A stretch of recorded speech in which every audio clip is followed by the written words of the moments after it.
Assalamualaikum warahmatullahi wabarakatuh. Halo semuanya teman-teman. Selamat malam. Selamat datang kembali di channel kesayangan kita, channel Ilo Bercerita, dan masih bersama saya Ilo. Dimanapun teman-teman berada, semoga teman-teman selalu dalam keadaan sehat dan berbahagia. Amin, amin ya rabbal alamin. Pokoknya doa terbaik ya buat teman-teman semua, sehat, banyak uang, selamat dunia akhirat, bahagia, sukses. Wah, yang terbaik pokoknya buat teman-teman semua ya. Dan pada kesempatan yang baik ini kami akan membawakan satu kisah dari Isya Waras Senja. Oh, kisah-kisah dari Isya Waras selalu menarik mata untuk disimak ya. Tapi sebelum kita masuk ke dalam kisahnya, buat teman-teman mungkin yang belum subscribe, bisa diklik dulu tombol subscribe-nya. Jangan lupa lonceng notifikasinya dinyalakan agar teman-teman selalu mendapatkan notifikasi dari konten-konten yang akan kami upload di setiap harinya. Untuk channel Ilo Bercerita kami upload setiap hari teman-teman ya. Setiap malam jam 9 malam waktu Indonesia bagian Barat atau jam 21.00 waktu Indonesia bagian Barat. Nggak pakai berlama-lama lagi ya. Siapin dulu kopinya, siapin cemilannya, cari posisi yang nyaman. Langsung saja kita masuk ke dalam kisahnya. Kita masuk ke dalam kisahnya. Santet untuk Nek Isa.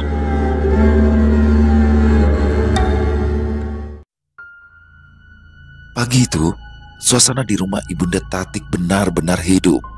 Seluruh anggota keluarga besar berkumpul di halaman depan, bercengkrama dengan hangat di bawah teduhnya pohon mangga yang besar dan rimbun.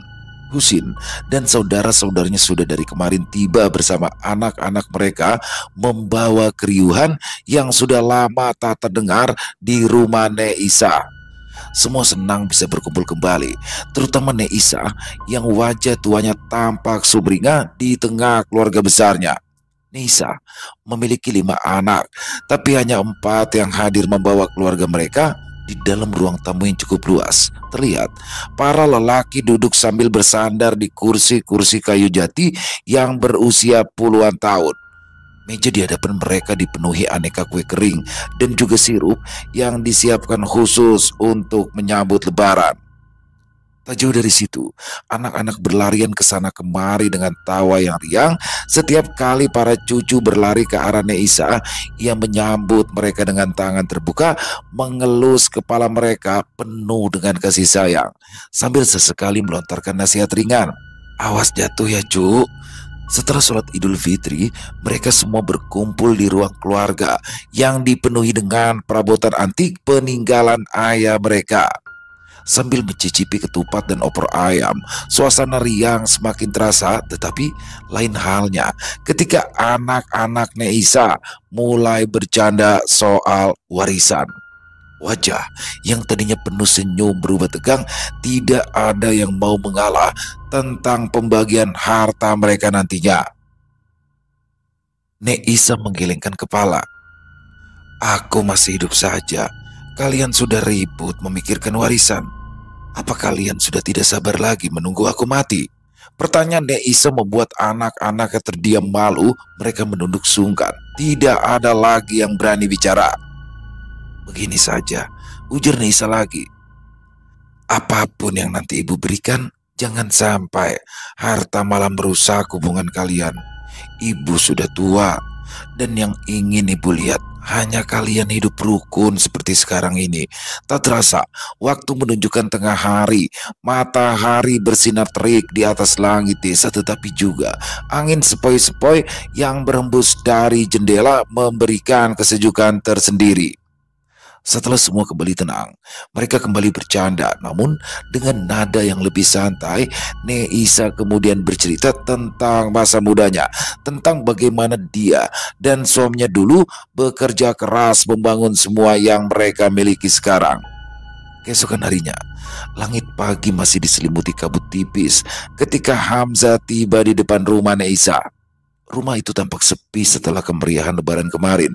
Tangan Hamzah sedikit gemetar saat mengetuk pintu, sehingga ketukan itu nyaris tak terdengar. Di dalam hatinya ada perasaan ragu yang sulit dihilangkan. Di sampingnya, Yani berdiri dengan pandangan penuh harap, menguatkan diri sambil menggenggam erat tangan suaminya. Tidak lama kemudian, pintu rumah pun terbuka. Keluarlah Husin yang tadi duduk di ruang depan. Ekspresinya berubah saat ia melihat siapa yang datang. Tanpa basa-basi, ia langsung bertanya, Hamzah, kamu datang sendirian? Hamzah menggeleng lalu memberikan isyarat pada Yani yang berdiri di belakangnya. Husin menghela nafas panjang, pandangannya langsung berubah dingin dalam sekejap. Wajah Husin tampak muram dan ia pun masuk kembali tanpa berkata apa-apa, meninggalkan pintu terbuka. Husin langsung menemui Nek Isa yang sedang duduk di ruang tengah. Dengan suara rendah ia berbisik, "Bu, Hamzah datang. Dia membawa Yani." Sekejap wajah Nek Isa mengeras, tangan keriputnya bergetar mencengkram tongkat kayu yang selalu menemani langkahnya. Ia bangkit perlahan, berdiri dengan tatapan penuh amarah yang jarang terlihat. Kenapa? Kenapa dia masih berani datang ke sini membawa perempuan itu? Suaranya gemetar menahan marah. Nek Isa berjalan ke arah pintu diiringi tatapan anak-anaknya yang lain, termasuk Tati yang berdiri tak jauh di sana. Tati tahu betul bagaimana perasaan ibunya terhadap Yani. Sejak awal, Nek Isa memang tidak setuju dengan pernikahan Hamzah dan Yani. Alasannya sederhana. Yani berasal dari keluarga yang tidak disukai oleh Nek Isa karena dulu pernah menghina mereka saat miskin. Semua kenangan pahit masa lalu mengisi pikiran Nek Isa setiap kali nama Yani disebut.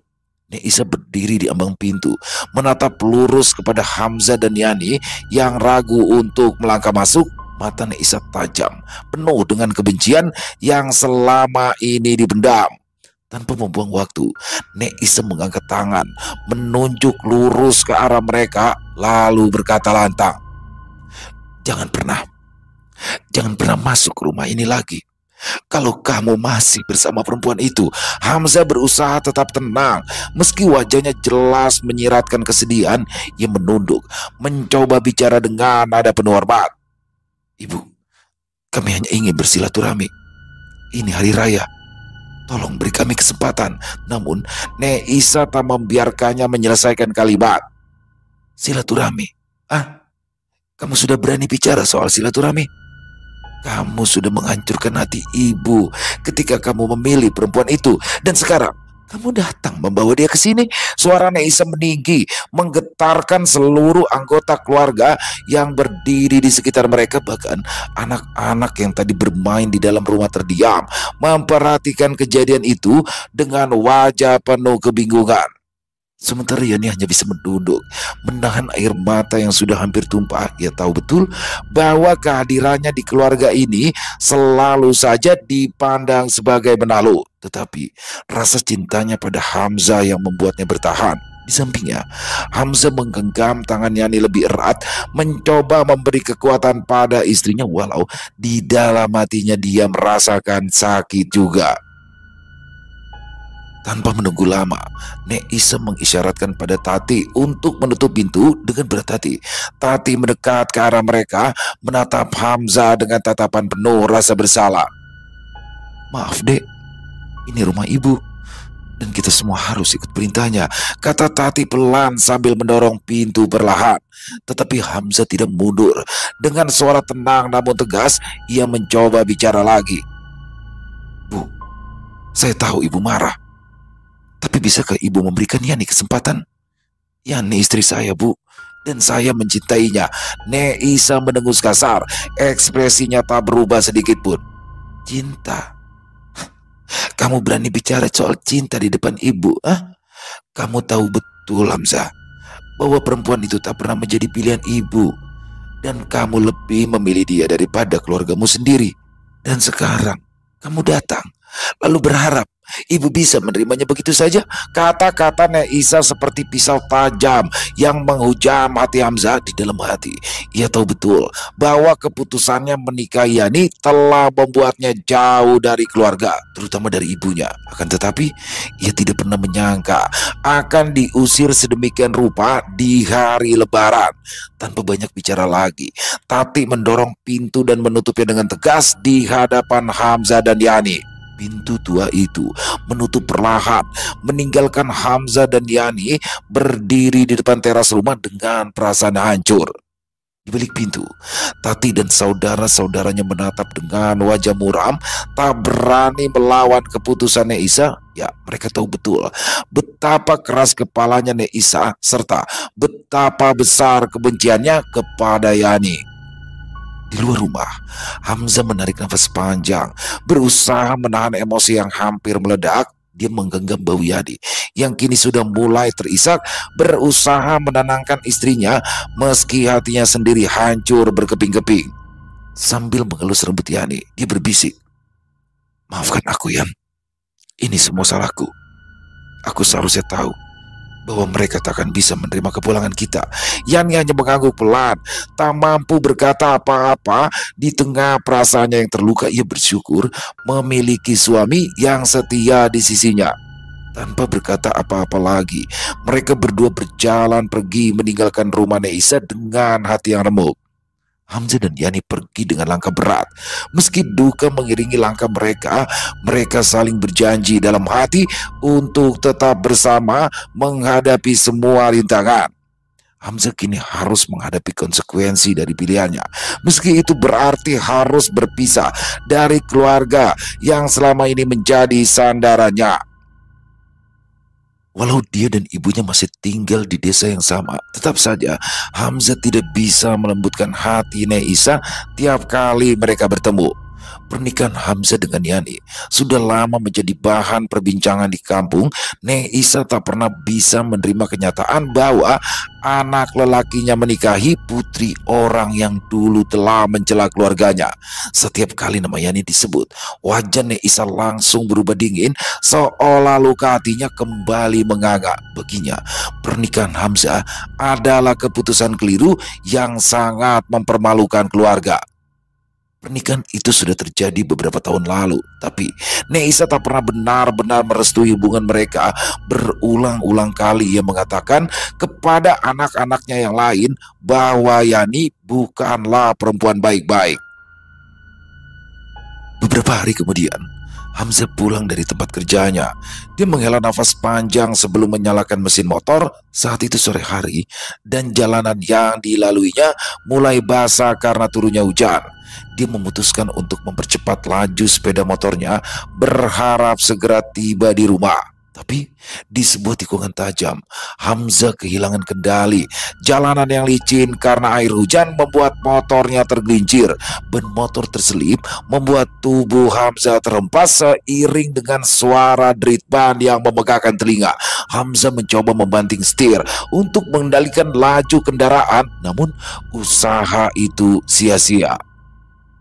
Keheningan menyelimuti tempat kejadian. Kendaraan yang ringsek terlihat mencolok di tengah jalan yang sepi. Tubuh Hamzah tergeletak di bawah motor. Darah mengalir dari pelipis. Ia masih sadar, tetapi tubuhnya terasa berat dan sulit digerakkan. Pandangannya berkunang-kunang saat berusaha sekuat tenaga untuk tidak kehilangan kesadaran. Beberapa saat kemudian, seorang pengendara yang melintas melihat motor ringsek itu dan segera berlari menuju motor Hamzah. "Pak, bertahan Pak, saya akan memanggil bantuan," serunya sambil mengeluarkan ponselnya untuk menghubungi layanan darurat. Hamzah tersenyum lemah, sadar bahwa nyawanya kini berada di tangan orang asing yang kebetulan melintas. Suara sirine ambulans mulai terdengar di kejauhan, semakin mendekat. Tidak lama kemudian, petugas medis pun tiba membawa tandu dan peralatan darurat. Saat tubuhnya diangkat ke atas tandu, Hamzah merasakan nyeri yang menusuk di seluruh tubuh. Di rumah sakit, Hamzah langsung ditangani dokter. Luka di pelipisnya dijahit, sementara tulang rusuknya yang retak dibalut dengan perban ketat. Setelah beberapa jam di ruang operasi dan pemulihan, Hamzah dibawa ke ruang perawatan. Tubuhnya terasa lemah, meski begitu kesadarannya perlahan kembali. Keesokan harinya, Yani tiba di rumah sakit. Wajahnya pucat, penuh kekhawatiran saat berusaha tegar di depan suaminya. Begitu dia melihat Hamzah terbaring di tempat tidur dengan luka yang membekas di wajah dan tubuhnya, mata Yani langsung berkaca-kaca. Ia duduk di samping Hamzah, menggenggam tangannya erat seolah-olah takut kehilangan. Hamzah menatap Yani, mencoba tersenyum dengan rasa sakit yang masih menggerogoti tubuhnya. Maafkan aku ya nih, ujarnya lemah. Meskipun ia tak begitu tahu kenapa ia mengucapkan kata maaf. Ia hanya merasa bersalah karena sudah membuat istrinya cemas. Yani menggeleng, menepuk tangan Hamzah dengan lembut. Kamu tidak perlu meminta maaf. Yang penting sekarang kamu sudah aman di sini bersamaku, ucapnya lirih, seakan ingin menenangkan Hamzah. Sementara itu, di rumah Neisa, suasana tampak sunyi. Tati melihat Neisa duduk di ruang tengah dengan pandangan kosong menatap lantai. Mata Neisa kosong, seolah pikirannya tengah melayang jauh. Tati lalu berinisiatif mendekatinya dengan berhati-hati. Bu, Hamzah masih dirawat di rumah sakit. Apa ibu tidak ingin menengoknya? Tanyanya pelan, berharap Neisa mau melunak. Neisa mendengus, raut wajahnya penuh ketegasan yang tak bisa ditawar-tawar. Untuk apa? Dia sudah memilih jalan hidupnya sendiri, bukan? Sudah kubilang dari dulu, perempuan itu tidak cocok menjadi istrinya. Apa dia pernah mendengar? Hidupnya akan selalu sial kalau berani mengabaikan peringatanku. Nada suara Neisa mengandung kekecewaan yang sangat mendalam. Begini Neisa, pilihan Hamzah untuk menikahi Yani adalah pukulan telak yang tak bisa ia lupakan. Tadi menghela nafas panjang, berusaha menahan keinginannya untuk menentang ucapan Neisa. Sejenak ia terdiam, tapi hatinya tak bisa membiarkan keadaan ini begitu saja. Tapi Bu, bagaimanapun Hamzah sedang sakit, dan menurutku Yani juga tidak terlalu buruk. Bahkan dia sabar merawatnya siang dan malam di rumah sakit. Mendengar nama Yani disebut, raut wajah Neisa semakin mengeras. Ia membuang muka, tak mau mendengar satupun kalimat yang melibatkan nama perempuan itu. Cukup, Ti. Ibu tidak mau mendengar lagi soal perempuan itu. Tati mengangguk pelan, hatinya bergulat dengan kekecewaan. Dia memahami mengapa ibunya begitu marah, tetapi ia juga tahu bagaimana cinta Hamzah pada Yani begitu besar. Bahkan ketika tak seorang pun di dalam keluarga itu bisa menerimanya. Dalam hati kecilnya, Tati merasa kasihan pada Hamzah yang di saat terbaring di rumah sakit diabaikan oleh keluarganya sendiri. Malam harinya, di rumah sakit, Hamzah mendadak terlihat lemah. Nafasnya tersengal-sengal. Yani langsung memanggil perawat. Dalam kondisi yang penuh dengan ketegangan, Yani sempat berharap bahwa keluarga Hamzah akan segera datang untuk menengoknya. Namun, hingga tengah malam berlalu, tak ada satupun orang yang datang. Hanya ada deru suara kipas angin di dalam ruangan itu yang menemani mereka. Yani terpaksa menahan air matanya, mencoba tegar demi suaminya. Tangannya menggenggam erat jemari Hamzah yang dingin. Hatinya teriris melihat suaminya terbaring tak berdaya tanpa dukungan dari keluarganya sendiri. Ketika pagi menjelang, Hamzah membuka matanya perlahan. Ia menatap Yani yang duduk di sampingnya dengan wajah penuh kasih sayang. Tampak jelas rasa sakit yang masih menyelimuti dirinya. Dengan suara lemah dia berkata, "Maafkan aku, Yan. Aku belum bisa memberikan kebahagiaan yang kamu harapkan." Yani tersenyum sambil menggeleng. "Bang Hamzah, jangan bicara begitu. Aku bahagia bersamamu. Aku sudah tahu apa risikonya ketika aku memilih untuk hidup bersamamu. Aku tidak pernah menyesal, Bang." Suara Yani terdengar serak, tak kuasa menahan air mata yang akhirnya jatuh juga. Hamzah menatap istrinya penuh syukur. Meski hatinya tetap merasa pedih, di saat-saat sulit seperti ini ia sadar bahwa satu-satunya yang setia berada di sisinya hanyalah Yani. Di rumah, Neisa masih duduk di kursi favoritnya, menatap jendela dengan pandangan kosong. Kebenciannya pada Yani membuatnya menolak rasa iba yang muncul di hatinya. Di dalam hatinya ia berbisik, kalau bukan karena perempuan itu, Hamzah pasti tidak akan seperti ini. Dia pasti sudah bahagia bersama keluarga yang baik. Saat malam semakin larut, perasaan sunyi menyelimuti rumah Neisa, menimbulkan jarak yang semakin lebar antara Hamzah dan keluarganya. Bahkan sampai Hamzah pulang dari rumah sakit, Neisa sama sekali tidak peduli padanya. Hari itu, senja menyelimuti rumah Nek Isa. Sudah seminggu ini, Nek Isa mengeluh tentang perutnya yang membunci tanpa alasan yang jelas. Pada awalnya, hanya sedikit rasa kembung yang ia abaikan begitu saja, tapi semakin hari, perut itu semakin membesar dengan cepat, membuatnya tak bisa berjalan tegap, bahkan seringkali ia mengerang kesakitan. Beberapa kali Tati membujuk Nek Isa agar dia mau pergi ke dokter, tapi Nek Isa bersikeras menolak. Wajahnya memancarkan keteguhan yang sulit digoyahkan. Dengan nada suara yang tajam ia berkata, "Aku tidak butuh dokter, hanya buang-buang uang, tapi tidak ada hasilnya. Bawa aku ke dukun saja. Sepertinya ada yang ingin mencelakaiku." Tati dan suaminya saling pandang, bingung dan takut. Meski mereka merasa tak masuk akal untuk menolak bantuan medis, mereka tak bisa melawan keinginan Neiza. Akhirnya Husin yang menghubungi seorang dukun yang terkenal di kota tetangga.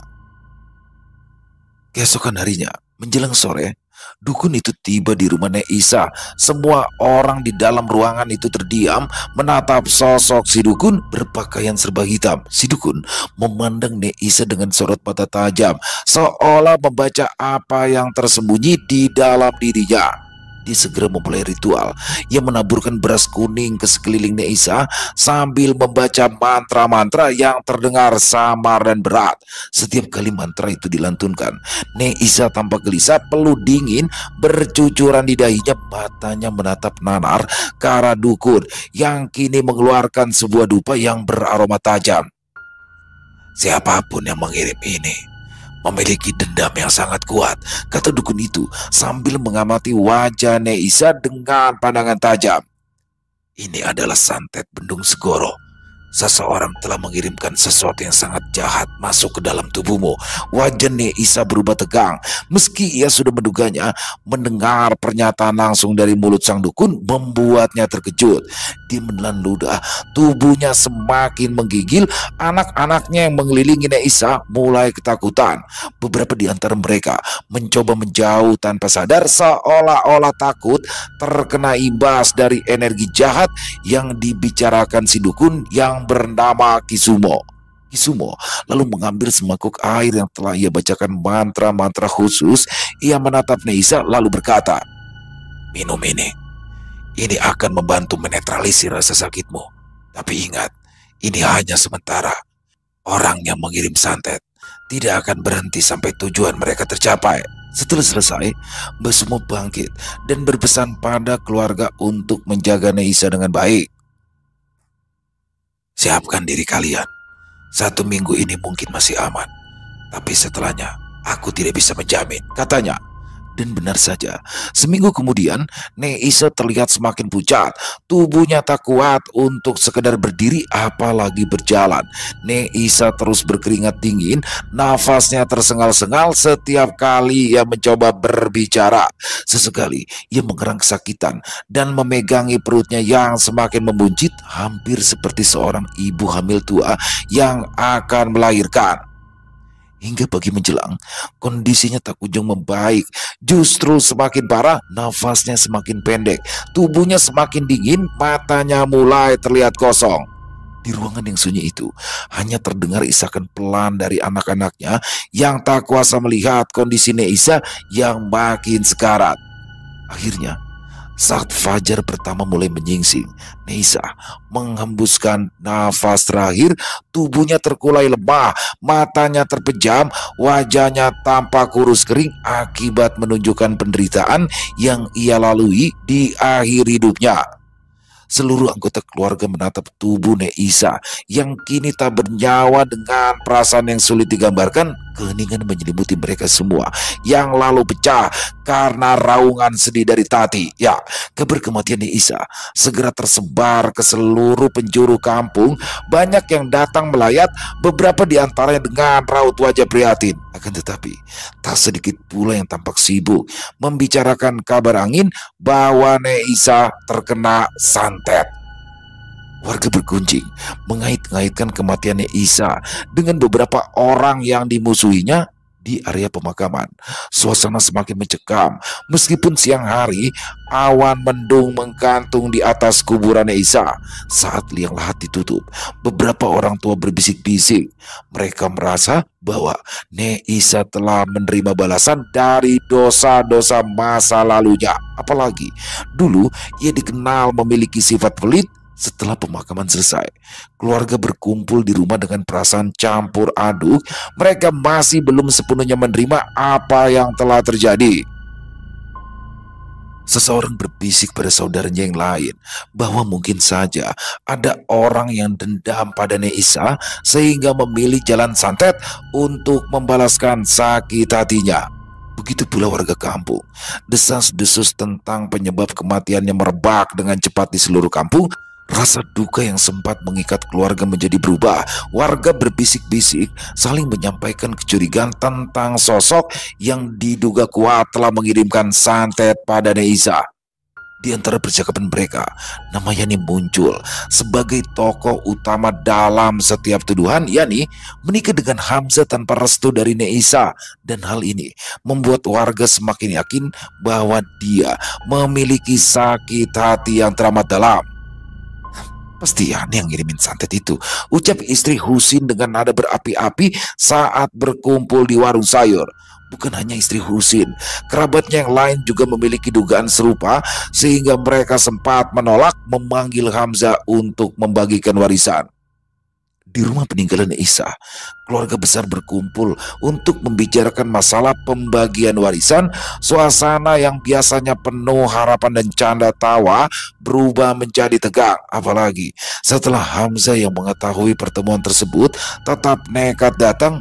Ia sadar dirinya tidak disambut dengan baik, tetapi sebagai salah satu anak, ia merasa berhak untuk mendengar keputusan mengenai warisan keluarganya. Begitu Hamzah masuk ke dalam rumah, suasana mendadak hening. Semua mata tertuju padanya dengan pandangan yang penuh kebencian. "Masih berani kamu datang ke sini, Hamzah?" sambar Husin dengan nada dingin. "Setelah apa yang istrimu lakukan kepada ibu, kamu masih punya muka untuk datang lalu meminta warisan?" Hamzah menelan ludah. Ia mencoba mengendalikan diri, tapi dadanya terasa sesak. "Bang Husin, aku datang bukan untuk meminta apa-apa. Aku hanya ingin menjernihkan keadaan bahwa Yani tidak ada hubungannya dengan ini semua. Lagi pula, tidak ada bukti bahwa istrikulah yang mengirimkan santet pada ibu."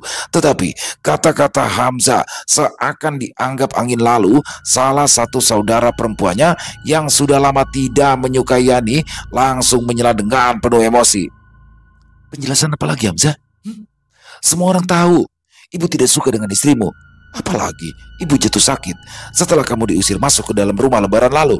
Apa kamu pikir semua itu cuma kebetulan, ha?" Suasana semakin memanas. Ucapan kasar demi ucapan kasar keluar tanpa kendali. Hamzah mencoba menyampaikan penjelasan, tetapi tak satu pun dari anggota keluarganya yang mau mendengar. Tatapan mereka penuh dengan kemarahan yang sulit diredam, yakni mutlak bersalah di mata mereka. Husin lalu mengangkat tangannya, meminta semua orang untuk diam. Sudah. Aku rasa tidak ada yang perlu diperdebatkan lagi. Kita semua sudah sepakat. Hamzah tidak akan menerima apapun dari warisan ibu. Dan warisan ini akan dibagi di antara kita. Hamzah tertunduk lesu, menerima kenyataan pahit bahwa ia kini benar-benar diasingkan oleh keluarganya sendiri. Setelah keputusan itu diambil, saudaranya yang lain kembali berbisik merencanakan langkah selanjutnya. Tidak cukup hanya membagi warisan. Kalau memang benar Yani yang mengirimkan santet pada ibu, siapa yang bisa menjamin kita aman dari dia? Salah satu saudaranya berbisik pada yang lain. Ucapan itu menggerakkan kemarahan di hati seluruh anggota keluarga. Hamzah tidak mengetahui hal itu. Dia kembali ke rumahnya dengan langkah yang gontai. Sesampainya di rumah, Yani sudah menunggunya dengan wajah yang cemas. Melihat suami yang tampak begitu terpukul, Yani mencoba bertanya, "Bagaimana hasilnya, Bang?" Hamzah menghela nafas panjang. Ia menatap wajah istrinya yang tampak penuh kesedihan. "Kita tidak dapat apa-apa, Yan. Mereka semua menuduhmu orang yang mengirimkan santet ke ibu. Wajah Yani seketika memucat. Ia mundur selangkah, memegangi dadanya yang terasa nyeri. Apa? Aku nggak pernah melakukan hal seperti itu, Bang. Kenapa mereka masih saja menuduhku? Hamzah menggenggam tangan Yani, berusaha menenangkan istrinya yang masih menangis sedih. Aku tahu, Yan. Aku tahu kamu tidak bersalah. Tapi mereka semua sepertinya sudah percaya pada gosip. Mungkin sebaiknya kita pergi saja dari tempat ini daripada terus dituduh tanpa bukti. Tangis Yani bertambah keras. Hamzah segera memeluk istrinya, merasakan keputusasaan yang merayap di hatinya. Mereka sadar bahwa melawan tuduhan tanpa dasar seperti ini hanya akan membawa masalah yang lebih besar. Di saat itu, mereka hanya punya satu pilihan, yaitu meninggalkan kampung yang telah mereka sebut sebagai rumah selama ini. Keesokan harinya, ketika matahari baru saja terbit, Hamzah dan Yani mengemasi barang-barang seadanya. Dengan perasaan hancur, mereka meninggalkan kampung yang sudah tidak menerima mereka lagi. 10 tahun berlalu. Sejak Hamzah dan Yani pergi dari kampung, berita tentang mereka perlahan memudar seiring dengan keengganan warga untuk membicarakan peristiwa itu lagi. Sekarang, keadaan yang menimpa keluarga besar Neisa menjadi bahan pembicaraan baru. Ya, nasib baik seolah lenyap dari kehidupan mereka satu persatu, terutama Husin, anak sulung yang paling menderita dalam kemiskinan yang semakin menjeratnya. Rumah Husin yang dulunya paling besar, kini sudah reot, dinding-dindingnya mulai menjamur, atapnya bocor di beberapa bagian. Setiap kali hujan deras mengguyur, air merembes ke dalam rumah, membuat lantai di ruang tamu berubah menjadi seperti kubangan kecil. Tetangganya yang lewat sering menoleh dengan perasaan iba, tapi tak ada yang benar-benar membantu. Mereka lebih banyak menggeleng-gelengkan kepala, menilai nasib buruk yang mengiringi Husin sebagai karma atas perlakuan keluarganya kepada Hamzah dan Yani. Kehidupan Husin semakin sulit. Ia tak punya pekerjaan tetap, hanya mengandalkan kerja serabutan yang makin jarang didapat. Di usia yang tak lagi muda, tenaga Husin tak cukup kuat untuk pekerjaan kasar. Kadang ia terlihat di pasar, membantu mengangkat barang-barang para pedagang dengan upah seadanya. Upah itu habis dalam sehari, bahkan tak cukup untuk membeli beras yang layak bagi keluarganya. Istrinya, Murni, mencoba membantu dengan menjual kue di depan rumah, tetapi kue-kue yang dijualnya juga sering tak laku hingga sore hari. Rasa malu untuk meminjam uang pada tetangga semakin menambah beban hidup mereka. Satu persatu barang-barang di rumah Husin mulai hilang. Pada awalnya, ia menjual motor bekas yang dulunya sering ia pakai bekerja. Daripada diam di rumah, lebih baik motor ini dijual. Lumayan buat makan beberapa hari, ujarnya pada istrinya mencoba menghibur diri. Tetapi tak lama setelah itu, barang-barang lain ikut menyusul. Lemari kayu jati warisan Neisa, kipas angin, bahkan kasur tipis yang selama ini menjadi tempat mereka tidur terpaksa dijual juga. Penderitaan Husin tak berhenti sampai di situ. Tak lama kemudian, tubuhnya pun mulai menunjukkan tanda-tanda sakit yang aneh. Ia sering mengeluh sakit di dadanya, nafasnya tersengal-sengal, tubuhnya semakin kurus. Pada awalnya, Husin mencoba menahan rasa sakit itu, meyakinkan dirinya bahwa sakitnya bisa sembuh dengan obat warung. Semakin hari, rasa sakit itu semakin parah dan akhirnya harus dilarikan ke rumah sakit. Husin masuk rumah sakit dalam kondisi lemah. Istrinya berusaha mengurus semua administrasi dengan sisa uang yang tersimpan di bawah bantal. Murni berdiri lama di depan loket pendaftaran, memenangi jumlah biaya yang harus dibayar dengan tatapan kosong. Ia tahu uang itu tak akan cukup, tapi demi suaminya, ia rela mengeluarkan seluruh yang dimiliki.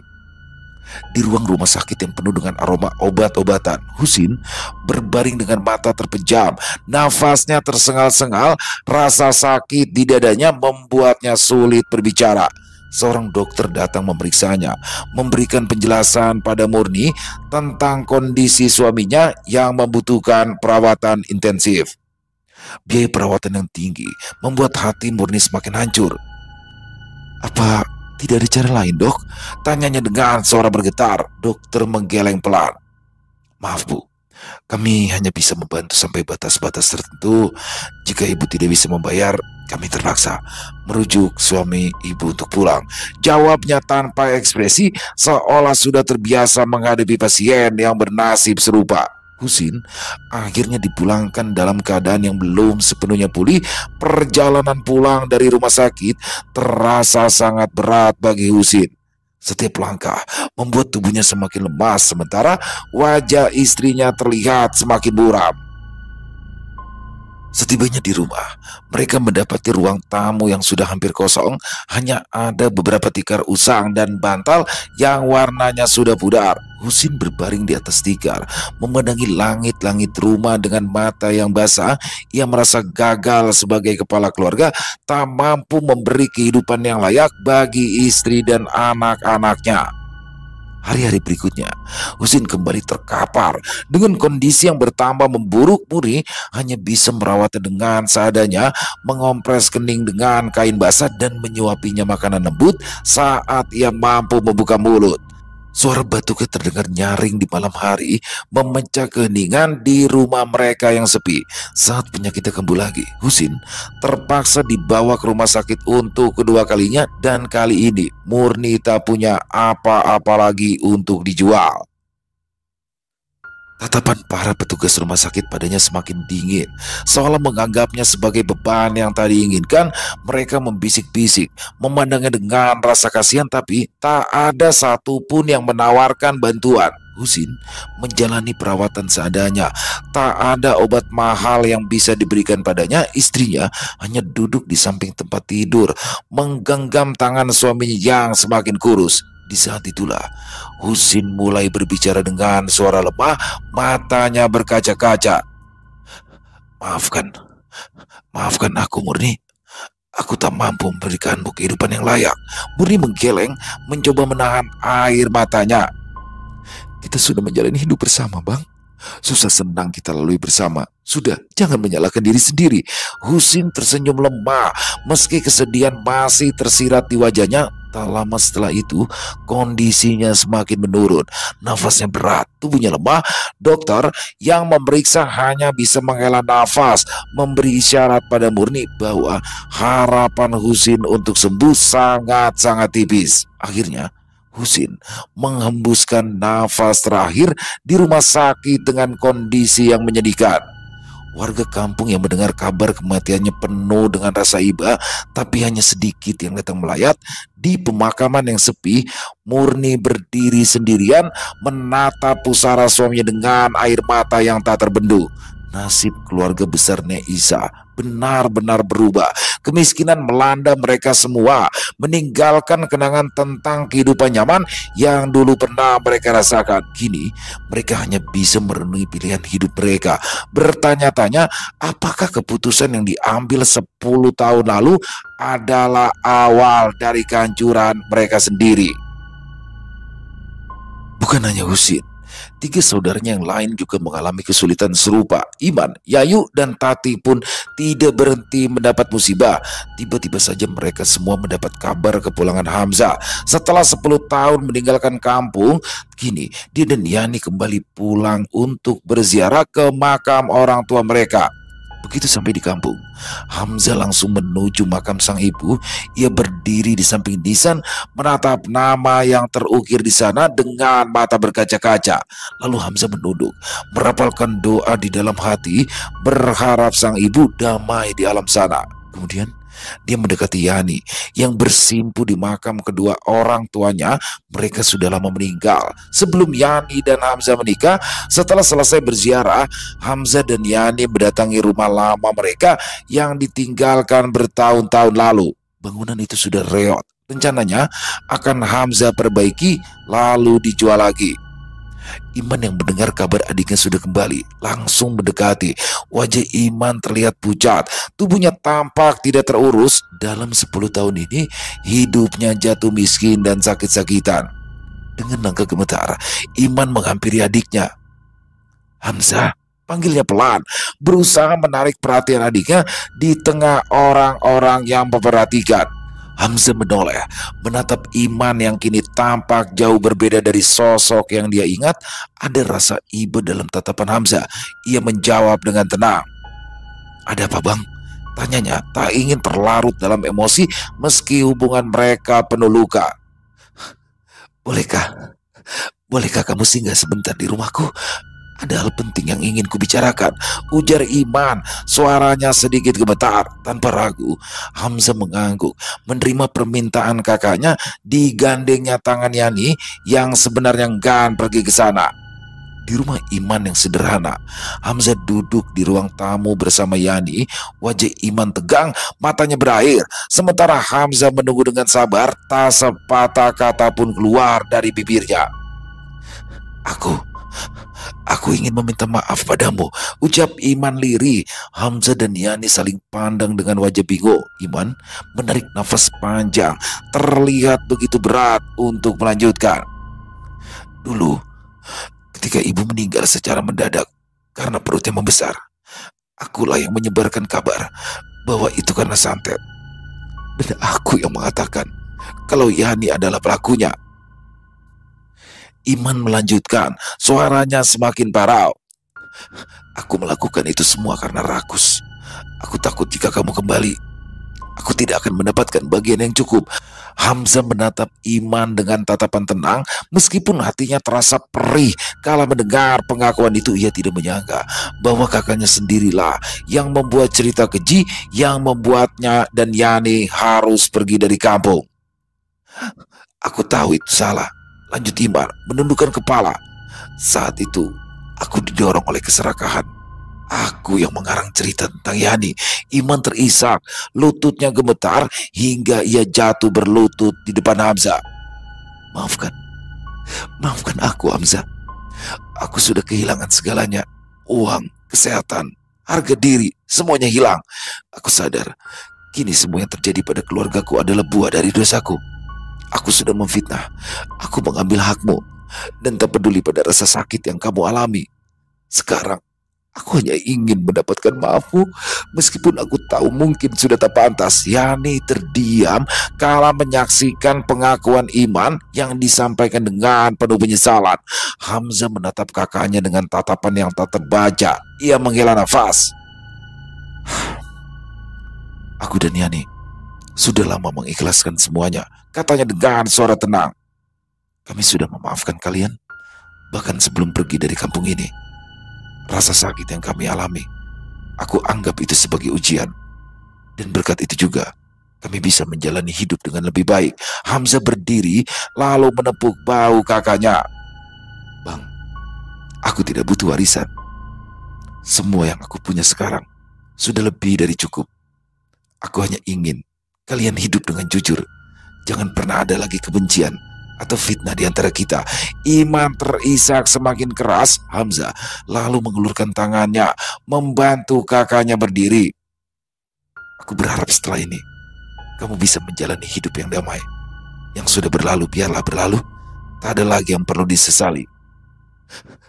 Kamu mau maafkan begitu saja?" Iman menatap Hamzah seolah tak percaya. "Kamu sama sekali tidak ingin tahu siapa yang sudah mengirimkan santet pada ibu?" Wajah Hamzah langsung membeku. Ia memandang Iman dengan wajah penuh rasa penasaran. "Yang aku tahu, pastilah bukan Yani pelakunya. Memang bukan istrimu yang mengirimkan santet itu. Tetapi Mas Husin dan Tati yang datang ke dukun agar meminta ibu segera meninggal supaya warisan segera dibagi."